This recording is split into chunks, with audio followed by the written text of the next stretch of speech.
Hello, hello, hello. This is Kenny Perkins, aka the Cancer Guy. And once again, as always, we have another phenomenal guest. So if you haven't heard, you know, Florida is a nice location where people want to go and travel. Everyone knows about the nightlife in Miami, Orlando, where Disneyland and Disney World resides. And that's where we're going today. Today, we're talking to Christina Arroyo, here from Florida. Let us welcome her. Christina Arroyo, welcome to All Talk Oncology. Thank you. Thank you. I like the way you rolled your R's with my name. Love it. Come on, if I'm a represent, I gotta practice that Arroyo. You Yes. know, I remember in the Spanish class, you had to go R con R, right? You had to work Right. it, That's right? right. You have to make it work. Gotta do it. Here in Southern California, Christina, we have a large population of Hispanics, so you know, I had to sink or swim. Okay? To sink or swim. You know. Yeah. But Christina, thank you so much. It's a pleasure to have you on the show. Thank you for coming on. No, thank you. It's I've always wanted to be on a podcast. I've always wanted to share my story. So this is perfect. I've been really excited about this, looking forward to it. So Well, Christina, you came to the right podcast. This is All Talk Oncology. We cover it all. And not only are we a podcast, we also have, a vlog too. So we have our YouTube channel. And so you can get the best of both worlds. You can see the podcast or you can listen to it. And this is what we're doing today. So thank you. Thank you so much for blessing us. Yeah. awesome. So Christina, let's get into this. That you've been diagnosed with the NET, Correct. right? Is neuroendocrine tumors. Is that Yeah, correct? that's right. That's a rare disease, right? Very rare. And I'm a nurse practitioner. So even as a healthcare provider, I was like, what? NET, what is that? I had to do my own studies on it because I had never ever heard of it before. Yeah, it doesn't come up often. I've been in the industry, in the cancer industry for quite some time, and I can't say I remember treating someone with NET. You know, Right. so that's something. But let me ask you this. I always like to find out what was life like for Christina prior to diagnosis. Who is she? What were you doing prior to diagnosis? You talked about you're a nurse practitioner, right? Right. So basically, I have to be honest, my life has not changed very much from before diagnosis to after diagnosis. A couple of things. But basically, I've always been a very driven person. I've always been a go-getter person. I've always been somebody that was working on something. I was never complacent. I was always working on some type of project, whatever it may be. So prior to receiving my diagnosis in 2008, it was 2018. The project that I was working on that time was bodybuilding. I fell in love with fitness. I fell in love with bodybuilding, and I was actually doing a competition prep to compete. So that was my life before that. I was a full-time nurse practitioner and I worked in the hospital. I did travel nursing assignments while I was studying for nurse practitioner, my master's degree. So I started working at a pediatrics office, but we also see adults, so a family practice basically. But the population is primarily pediatric, Okay. right? So you're a pediatric NP, nurse practitioner, and now you fell in love with something that you discovered, which is fitness. Right. And this was the life. This was life for Christina, fitness and help serving the community. What an amazing thing, right? So you're doing your thing and enjoying life. How did the discovery of NET come about? With you living your life the way you were. Right. I was minding my own business, drinking my water and minding my own business and doing my thing. And, so the timeline kind of goes like this. I was having a little bit of indigestion, which everybody at some point has indigestion. So I did not think anything major of it. I would see the doctor, the GI specialist. Here's some Tums. Here's some antacids. go about your way.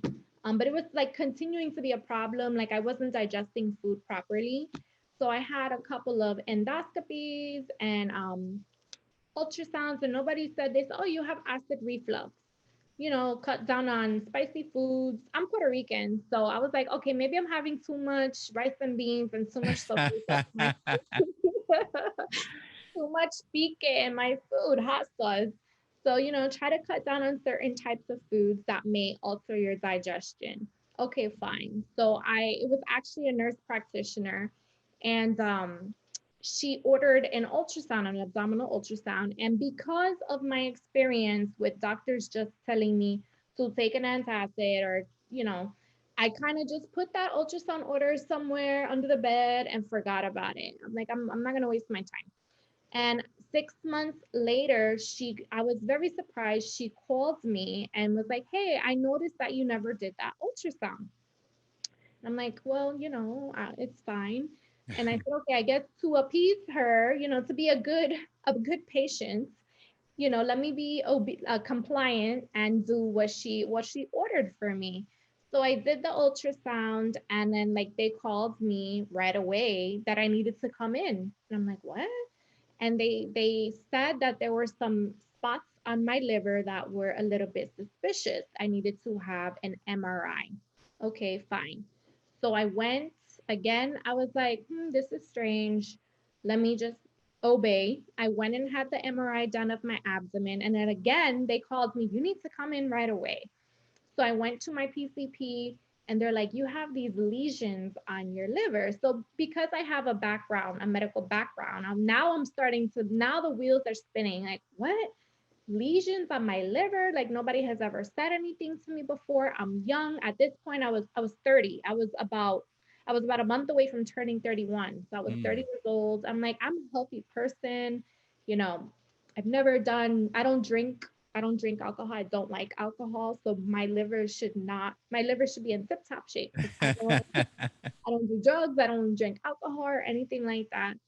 So they referred me to a hepatologist, which is a liver specialist. So I went to the liver doctor, a part of Advent Health, and he said, he's looking at the films in the room.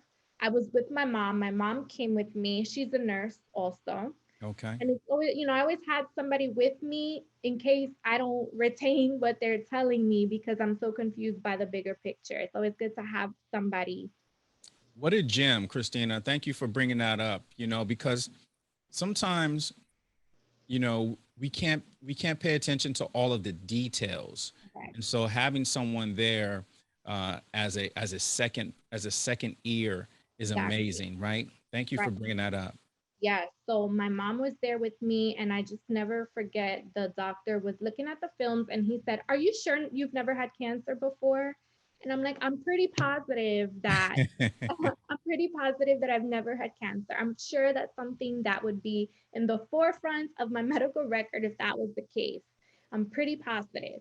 And he's like, "Okay." And then he's like, "Is there a family history?" And I do, on my dad's side of the family, both my paternal grandmother and grandfather passed away from cancer early in their 30s. Before Wow. reaching 40, my paternal grandfather had colon cancer with mets to the pancreas. And then my paternal grandmother, had breast cancer. So they died very young. So I Wow. was explaining that to him. And then he was like, okay. And at that time, I was on birth control for acne. So he said, "Oh, it's common that birth control can cause liver lesions in females between 20 and 30 years old. That's got to be what it is." And he said, "What we'll do is we'll repeat the MRI in 1 year." But I'm a very intuitive person, and I felt his uncertainty. I felt his uncertainty. I didn't feel that he was confident in that plan. Gotcha. And because of he wasn't confident in it, I in turn was not confident with that. Wow, Christina, what a gift. Hmm. You picking up on that vibe and understanding, what, he's not really confident in what he's saying. And so what did you decide to do? So after that, I went home that night and I couldn't sleep because I felt like that was not the plan. Like I didn't want to wait a year. So the next morning, lo and behold, he called me while I Wow. was at work and he said that he had a second radiologist review the films because he was also thinking about it. So I'm like, wow, okay. I knew that we have that extra sense where something is wrong. And he said, I would like to proceed with the liver biopsy. Perfect. So about a week or two later, I had the liver biopsy and waiting for those results from that biopsy was like the longest week or two of my entire life. Mm. And it's funny because I was trying not to be that person calling the doctor's office, that annoying person, because I work in the doctor's office. So I know those type of people. And I did not want to be that person. But at that moment, I was not a nurse practitioner. I was a human being Yeah, waiting for biopsy results. absolutely. So it's a whole different role. So So you every could kind of see it, huh? Yeah, you can understand it a little bit. Yeah, I said it helped me empathize a little bit more with Yes. my patients. But I'm telling you, every time I would call, it was like, oh, we don't have the results. The office is flooded. Oh, we lost power today. Oh, the coffee machine spilled and everything fell. Like all types, everything that could go wrong was going wrong Oh my as I'm goodness. waiting for these results. And finally, the day came. I was on my lunch break. The nurse called me and she goes, "I have the report. I can read it to you, but I cannot interpret it because I am not the physician." I'm like, "Okay, I don't care. That's fine. I'll interpret it myself. Just tell me what it says." And she said neuroendocrine tumor. So now I'm even more confused because I had never heard of such a thing. Sure. So then it was another waiting game because she said the doctor's going to call you to explain. He didn't call me that day. He didn't call me the following day. I think he took like 2 or 3 days to call me. So now I'm living in this torture because now I have information, but I'm not understanding the information. And I'm digging and I'm going through black holes with research and not understanding. Now, are you freaking out at this point? Is your family kind of getting a little, terrified? Yeah, a little a little bit of anxiety. Yeah, definitely. But so finally he called me. I was on my lunch break. I was getting ready to go back to the office, and he called me, and he had like a very somber voice. He's like, "I'm really sorry to tell you this, but this is a malignant type of tumor, blah. And then I don't. My reaction was just kind of like, okay, what now? Now what? And he just kept saying, "I'm sorry." Okay, I don't want you to be sorry. I want to know what is the action. I'm a person of action, like I need to know what is the next step. And he's like, okay, so the next step is going to be we're going to do a CT scan. Basically, they check your brain, your abdomen and pelvis, and your lungs, because the objective is at this point is to find out where is the primary source, because when there was tumors on the liver, that means it's coming from somewhere else. The liver is always the secondary source. Christina, are you at some point a little nervous at this point? Or are you just ready to get it done? Like how are you responding? How are you feeling? It's so crazy. My parents were here because I happened to be here stopping by on my way back to work. So I told them the information and I had to go. I had to get back to work. I had patients. So I couldn't even tell you that I even processed it at that moment. Like I was like, okay, what? I have cancer? Okay, well, I got to go back to work. So I went to work. I went about my day. I went to the gym and I can't even tell you, like, to this day, 3 years later, like I never really grieved the whole situation. I don't know if I blocked it or if I was just so busy with the things I was working on, but I knew that it hurt my family more than it hurt me. Mm. Obviously, like the people that love you are going to be, especially like my dad, given the history of both of his parents having have passed away so young, and now his daughter, like it skipped him, went to his daughter, went to myself. So I know there was a lot of emotion there. So I don't know if I just didn't want to face. I'm not a very emotional person, so I just didn't want to face all of that. So Christina, is that a defense mechanism that you have? Like It what might is that? Where be, does as that come I'm from? talking, as I'm talking this out loud, I'm like, oh my God, this is like therapy. Maybe it is like a defense mechanism, but the only time that I felt kind of sad was when I had to go do the workup, the CT scans and the blood work. I remember I was laying in the bed, and like I was like, I didn't want to go. I didn't want to go. And my mom was like, no, like she was like kind of like helping me and like soothing me, like, okay, no, let's just go. Let's just do it one step at a time. And like I just didn't want to go. But of course, I went, I did all the workup and whatever. And I was just more curious more than like sad because I hadn't heard about this before. Sure. So I was just more like, I had questions. I'm a very curious person. So I had a lot of questions like, what's going to happen? Am I going to lose my hair? Am I going to have surgeries? Am I going to lose my job? Am I going to not be able to work out? Like, I just wanted to know what to expect. Sure. So then I would start Googling, and what I did, I went to it was the worst thing I could do. I went to Instagram and like I put like hashtag N.E.T. And what came up was like pictures of women with like no hair, with NG tubes, the gastric tubes. And I was like, oh my God. So now my mindset was like went from curiosity to like it wasn't sad, but it was just more like fear at this point. Like, oh my God, am I gonna have tubes? Am I gonna have surgeries? Am I gonna lose my hair? And then it was like a flight of ideas, Sure. basically. It was not my emotions were not direct. I just had like ADHD of everything. My mind was just all over the place. And then I'm like, what about competing? Because I was like so excited to compete in a show. Like, how is that going to be affected? In fact, when I had the liver biopsy, I wasn't supposed to work out. I went right to work out after that, Look at despite you. the precautions. If it wasn't for the fact that I had bodybuilding and the gym and all and that to look forward to, I really think that my mindset would have been different because I was, it was like therapy for me, and it still is to this day. Yeah.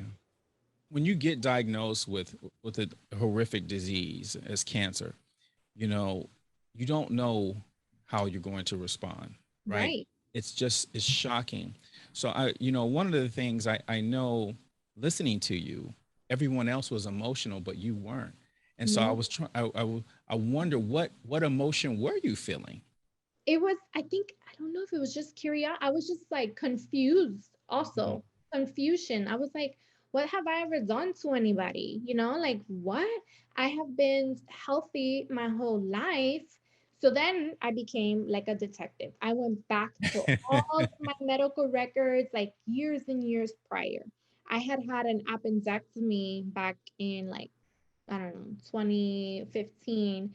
And I called the hospital in Miami. I'm like, I need a copy of my entire record, and I need a copy of the biopsy to look at the tissue of the appendix. Like I was doing all types of craziness. Um, and I was like, I need to figure out why, where I was just full of questions. And Sure. I realized that I had ultrasounds and CT scans in the past, and those lesions were present from 2000 as far back as 2015. Wow. So now my mindset shifted to, do I need a lawyer? So it was just a lot. Yeah. So I guess I didn't have room for the emotional part of it because I was filling my mind with questions. Yes. So that's what was happening. And then I was just eager for more results. So every time I had a test, I would, they give you access to the portal where you can look at results. And I was obsessed with hitting the refresh button. Like, like I just had the test 5 minutes ago. I knew that the results were not going to be there. But me, I was like, refresh, refresh, refresh. Maybe they put them sooner or something. And so I just wanted answers. That Yeah. was my thing. I wanted answers. So I went to go see, the hepatologist referred me to the oncologist that they wanted me to see. So I went to the oncologist, and he was very, very reassuring. He's still my doctor today. He was very reassuring. He said that I would not need any surgical intervention because the way the tumors are on my liver, they are scattered throughout. He said, had they all been in one area, they can snip that part out, but they cannot because they're scattered throughout. I see. So he said at that point, I would be starting injectable medication. It was called Sandostatin. So I started that treatment on June 8th, 2018. But I want to go back a second. When I met with my oncologist, he was very reassuring, and something that he said that stood out to me, that made not only myself feel more relaxed, but my family who had come to that appointment. He said, if anyone was to have cancer, this is the one that they would want to have, Wow. because people can live a very long life with it and not even know. Yes. And he knows that I'm in the medical field, but I told him to please don't talk to me like I'm a healthcare provider. Talk to me like I don't know anything, because I needed to understand. I was not familiar with a lot of oncology terms and things like that because I never worked in that department. Sure. But I did get a second opinion, and I went to another medical system here in Florida, and I was not pleased because I felt there was no connection with the oncologist. He right away sent me to the surgeon who said, no, we need to cut you open and do a bowel resection, because like I said, my primary is in the small intestine. He's like, we need to take out that area. And he literally, like, at that appointment, looked at his phone. He said, I'm going on vacation on this day, so we need to do it on this day. Like, made me just feel like I was a number, like another body on his operating room table. Mm, So I just say, and people rave about that doctor and that system, but I just was not gonna, I didn't feel comfortable. sure. So I stayed with my current oncologist. He knows my lifestyle. He knows I'm very active. I'm young. I like to hang out with friends at that time. And he didn't want me to have to go through surgery where I would have to go through a recovery, where I would have to have a 6-inch incision if the research shows that it's not more beneficial than doing the injectable treatments that I'm currently on. So So you he had an option then, Christina. At this point, the two options that were before you was one, do we go ahead and get surgery and get this thing cut out? Or two, we go ahead and do some type of is it a chemo drug? Yes, and it's not like a traditional with a port. I don't have a port or anything like that. It's just an intramuscular injection, and I've been receiving it for 3 years now, every 28 days. Very mild side effects, just like headache and fatigue, things that I can handle. So it's been great. I have no complaints with it. I'm so glad that I did not go the surgery route, and that's what I was saying.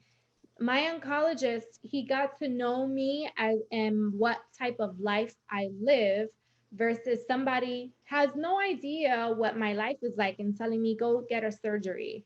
He has that connection with me. How refreshing was that? Oh my God, yes. He's so great. I really enjoy all of my appointments with him. Yeah. Um, so I'm very happy and blessed to have this my oncologist. So It makes such a big difference, Christina. I think sometimes, as you and I both know, we are in the profession, right? We're in this industry, and it could become um, we can lose that sense of uh, I don't want to say what is it. It's kind of the human touch, it basically. really is, right? The And humanitarian portion of it, right?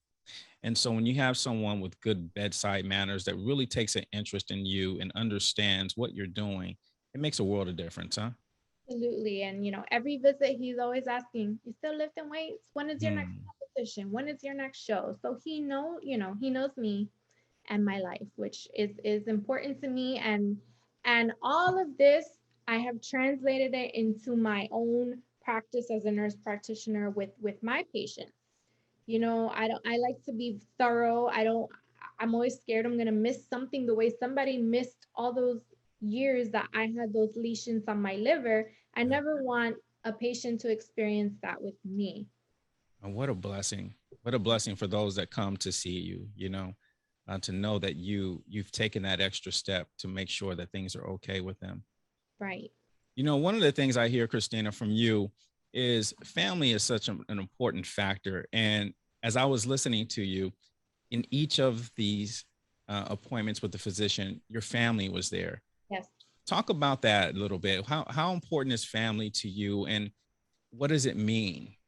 Yes. Family is everything. I know it sounds cliche and people say it all the time. Family is everything, but those are my people, like those are the ones who are going to be there to lift me up. Those are the ones dealing with my moods when I'm hungry from competition prep. Those are the ones, that it's everything. And it got to the point where I had to tell them to stop coming to my appointments because now I've been with this for 3 years. I don't really have, major updates when I go to my follow-ups with my oncologist. It's just very like, how's everything? Everything's good. All right, cool. We're continuing on plan. So I don't really need that support anymore. In the beginning, they would come because it was new for all of us, for my Yes. parents. Who wouldn't want a supportive family? So I'm very, very lucky to have the family that I have. And, I'm also very lucky, growing up, my family always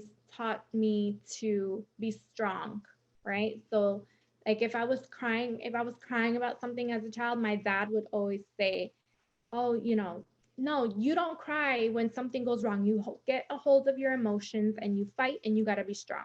So all along, I was being prepped for this challenge and whatever other challenge that may come in life, because we're always going to have multiple challenges. Yes. So What an amazing family. What an amazing family you have. And it's important, Christina, when you can see the support, especially when something horrific comes into your life, right. it's amazing, as the different guests we come in and on the show, how each person is so different and how they deal with it. And so for you, curiosity was it, Yeah. no time for emotion. It's just curiosity. What's this? What's going on? Right.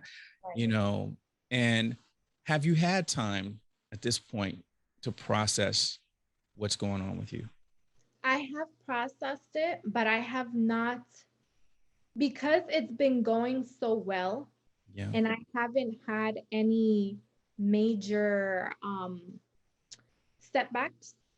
There was like a couple of things, like I had some kidney issues that were going on, and I did have to have a kidney biopsy, but the nephrologist believes it's because of the working out, the muscle breakdown causing, like that's just normal for me. In the fitness industry. Correct. Yeah. Um, and then there was like another issue earlier in the year, this year, where there was like a suspicious area on one of my scans. I have scans every 6 months, but it turned out to be nothing. So, for the most part, things have gone super smooth. It's My awesome. tumor markers have been where they need to be. I guess I haven't needed to be emotional about it because it's Sure. going so well. That's awesome. I love the way you handle this. You're a thriver, and you quickly found out what works for you. And it's the gym. That's your therapy, Yeah, you know? challenging myself in other ways. I guess I like to be challenged. Entrepreneurship is absolutely not an easy road at Yeah. all. That's a challenge. I bought I bought my house, like I think shortly after all of that as well. Yeah, I bought my house like 6 months after my diagnosis. That was a challenge as well. Was that a part of your goal, or did that come about to like, hey, I'm going to do this because life is short? Well, I did at one point think about a lot of the things that I wanted to do in my life. Sure. Um, and I thought about it more in more intent way because of that. But there's still so many other things that I do want to do. And starting my business was probably the first major step in doing that. And like I said, I had no thoughts or goals of becoming an entrepreneur prior to this. Okay. But something that I value is time freedom. And when you're working a corporate job, living somebody else's dream, you Yeah. don't really get the chance to have that understanding of time freedom and how valuable it is. So now that I'm diagnosed with cancer, time is everything. Yes. Absolutely everything. So I'm still in the beginning stages of entrepreneurship. I actually just celebrated 1 year in business. Yes. So talk to us. Talk to I Okay. know, and congratulations on the 1 year anniversary, because it's a major thing. And entrepreneur is not easy. It's not for the weak. So No, talk to us a little bit about that. What are no, you doing? I knew that I wanted to do something in the wellness realm, but I wasn't sure what direction to go. So I was having some gut issues. Like I talked about before, indigestion, everybody has it, but I'm like, there's got to be like natural ways to combat that because I really don't like the thought of medicine all the time. So I started researching and I came across IV hydration. I came across glutathione and all of these other more natural remedies, herbal teas, herbal medicines. So I went and I took a course. I'm a lifelong learner. I love to learn. So Yeah. I'm constantly taking courses and reading books and trainings because I genuinely, again, the curiosity thing. I Yeah. like to learn new things. If I can go back to school and be a student forever, I would. But student loans are not our plan. So I started researching into that, and I came across a nurse practitioner who was teaching other nurses, providing like nuggets to other nurses on how they can go about doing their own business as well. So I signed up for the course. Then COVID happened, and I had to do the course virtually. And if I had not taken that course changed my life because she gave me not only like the knowledge about the business, but it was more so the confidence that if she can do it, I can do it too. So I did that. And boom, holistic energy was born, which is my Boom. business. Energy, because I believe in, I'm very intuitive. I believe in energy fields, all of that. And I have energy. I have high energy. And in holistic, spelled with whole, like WHOLE instead of holistic, because I believe in treating the whole person instead of just targeting just one specific thing, because mind, body, and soul is all connected. So Absolutely. that is how holistic energy was born during the pandemic. It's time for me to dive into what I really have a passion for. I was always researching holistic and wellness type of treatment modalities. Yes. And it's very interesting, Christina, because you went into something that was affecting you. And so that's twice that I've heard you say that. You said, you know what? One, I want to make sure I'm thorough with my patients because I know what that's like to not be thorough and people missing a disease. So you adopted that. Second one is that for your gut, like I needed to find something that as an alternative because you couldn't use that medication. And then Mm. here you come and you start holistic energy that handles that. What an amazing thing. Did you purposely do that or it just kind of evolved that way? Things evolved like that. Like really, Mhm. like I said, like I almost feel like I didn't know what I was doing, like it was just one thing led to the next thing, which led to the next thing. Yeah. And things are still happening in that way now. I'm not a big planner of a person. I'm not the most organized person. I believe in going with the flow of energy and letting the universe carry me through. And I guess that's been doing me well, because one door opened to the next door, which opens to the next door. And when I started my business, actually, I was doing home visits. I was running my business out of my car. And it was very difficult for me because I had people wanting my services like as far out, like an hour out in one direction, an hour out in the other direction. And it was becoming very taxing mentally, you know, driving. And I would go to somebody's home and they're like, oh, I'm not home. Like, what? I just drove an hour and you're not home. You know, it was just a lot. And Yes. but I didn't want to become resentful towards my business. I knew there had to be another way, but I knew I had to stick it out. Again, back to you got to stick it out. You got to be tough because you just got to get through this phase. Then my car was having major issues. I would get to somebody's home, do a service, and my car wouldn't start. So that person would have to help me with my car so I make it to the next home. And then the car would die there. And then those people would help jumpstart my car. And then I would make it to the next person. And that's how I was running my business. My car was dying at every location. Then I was getting flat tires. It was just crazy. And I was like, there's gotta be like, I don't understand what's happening. But look Okay, at you, you know, your resilience. You did not quit, you no, know, and that says a lot. I didn't quit. And then I got another blessing in April of this year. I met a friend of mine introduced me to another entrepreneur in the Winter Park area, an esthetician. And, you know, I introduced my services to her. She really found value into my services. And I'm able to run my business out of her spa. I always ask people, and you've kind of already answered it, but I want to make sure I cover it. You know, when people get diagnosed, you know, prior to diagnosis, I find out that most people are living their life a certain way.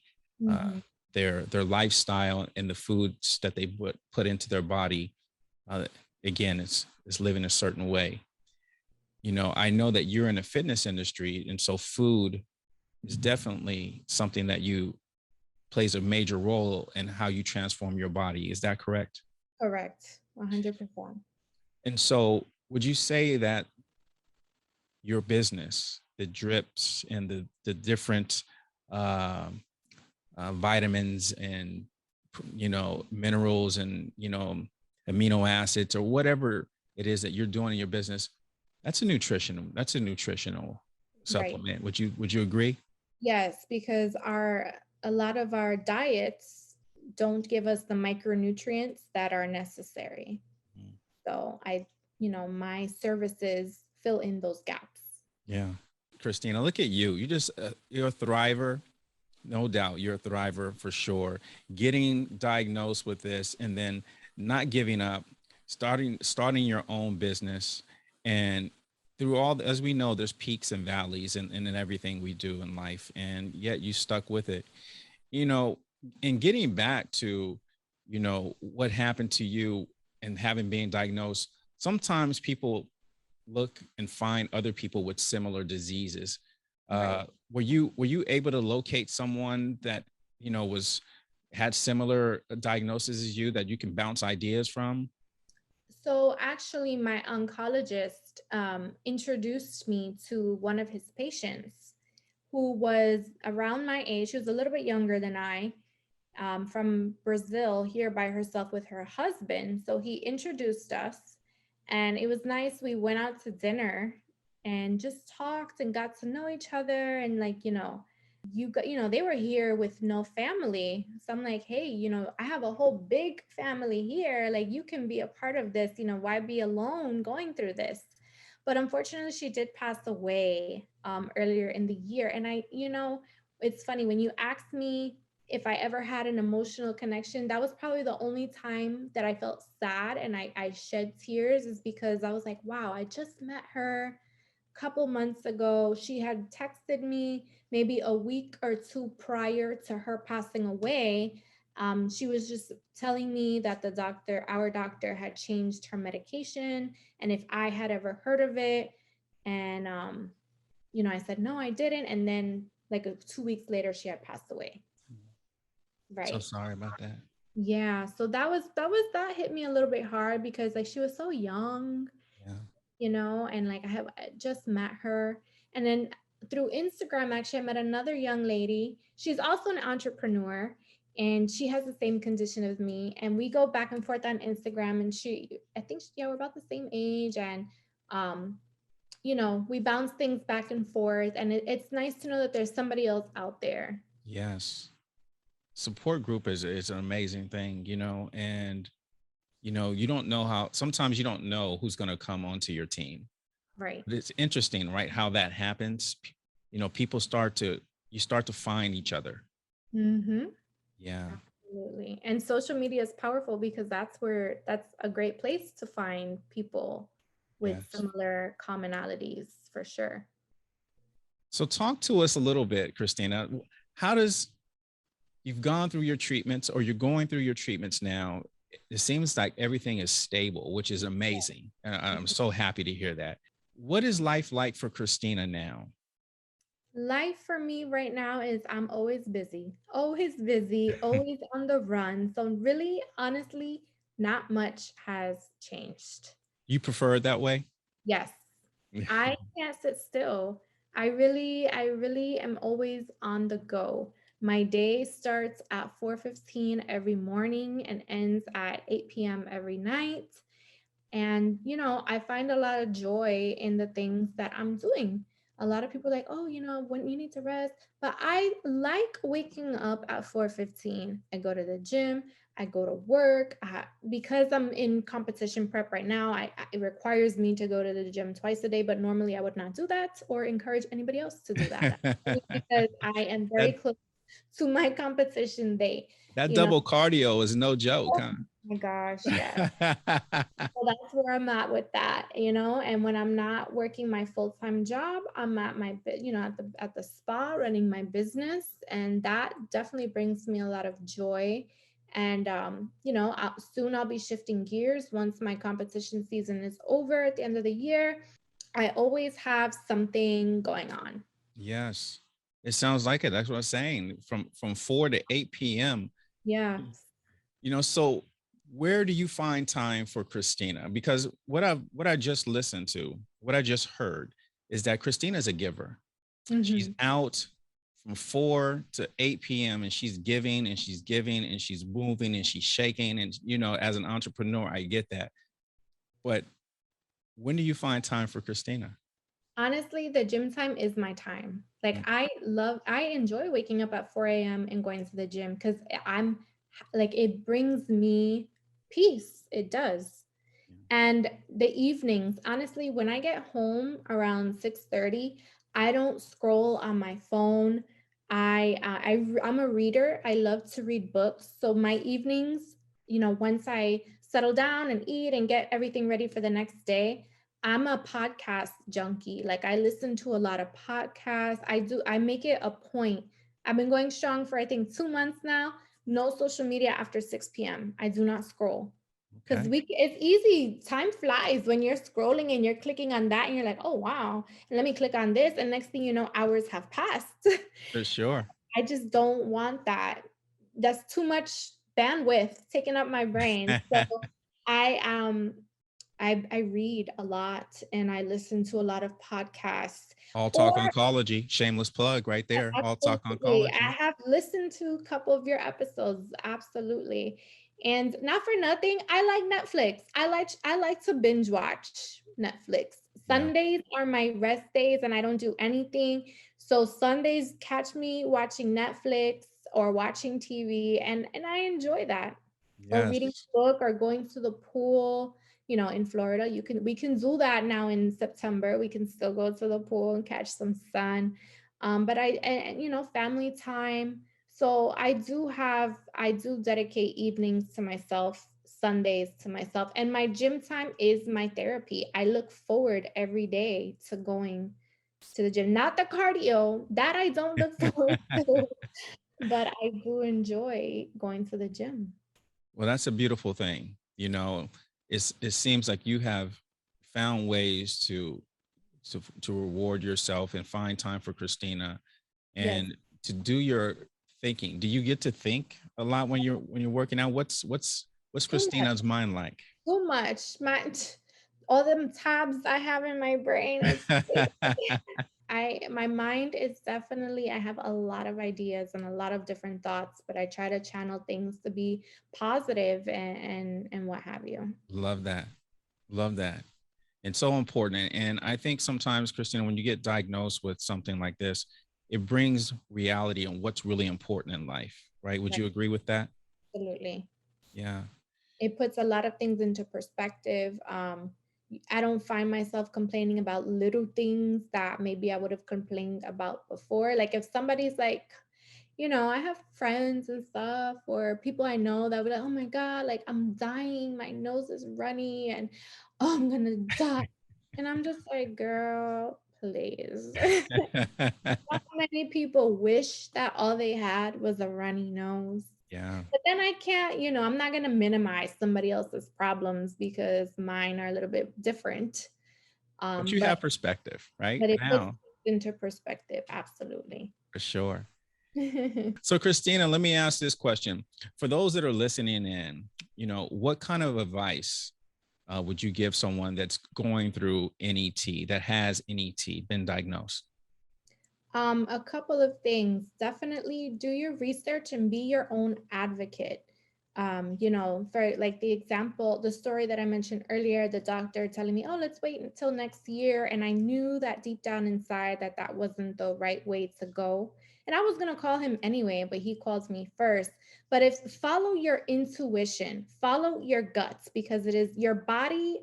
I believe that our bodies communicate with us. So if you feel in your gut that something is off, honor your body's communication with you and do something and be your own advocate. Stand up for yourself and put that first. Bravery, it doesn't come easy to a lot of people, but it's possible. Um, Digging deep within yourself to really, really hold on to what's important to you and making something out of the situation. Don't allow yourself to sink, really make something out of it. Yeah. Well, thank you. Thank you for that. Thank you for sharing that moment and those thoughts with us. So, what an amazing work you're doing. Holistic Energy, if you guys didn't hear that, Holistic Energy, you can look that up. Christina is the owner and an amazing human being and a mighty entrepreneur. Thank you Christina, so much. yeah, Christina, thank you. I want to thank you so much for joining us on All Talk Oncology. It's been a pleasure, and I appreciate you sharing your story with us. No, the pleasure is mine. Thank you for letting me talk, because I talk a lot. So thank you for this platform and for giving other fighters like myself the opportunity to share our story. I hope that I can inspire somebody to do things that bring them joy and to do things that they are being called to do. So Appreciate you. thank you. Thank you.